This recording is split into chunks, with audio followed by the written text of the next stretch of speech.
కేరళలో యూడీఎఫ్ కొత్త ప్రభుత్వం కొలువు తీరనుంది. ముఖ్యమంత్రిగా వీడి సతీశన్ మరో 20 మంది కేబినెట్ మంత్రులు ఇవాళ ప్రమాణ స్వీకారం చేయనున్నారు. ఇందుకు సంబంధించిన జాబితాను సతీశన్ నిన్న లోక్ భవన్కు వెళ్లి గవర్నర్ రాజేంద్ర విశ్వనాథ్ అర్లేకర్కు సమర్పించారు. తిరువనంతపురంలోని సెంట్రల్ స్టేడియంలో ఉదయం 10 గంటలకు ప్రమాణ స్వీకారం చేయనున్నారు.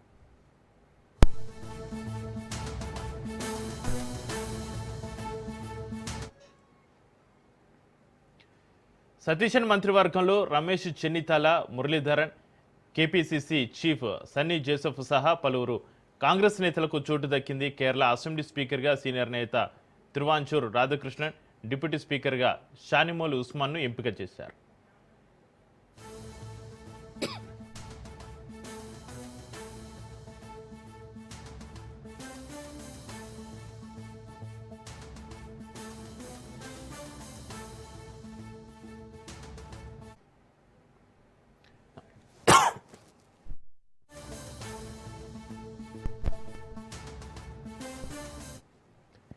ఇటీవల జరిగిన కేరళ అసెంబ్లీ ఎన్నికల్లో 2 వంతులకు పైగా మెజార్టీని యూడీఎఫ్ సాధించింది. మొత్తం 140 స్థానాల్లో 102 స్థానాల్లో గెలిచింది. అధికార ఎల్డీఎఫ్ 35 సీట్లకి పరిమితమైంది. బీజేపీ 3 సీట్లు దక్కించుకుంది.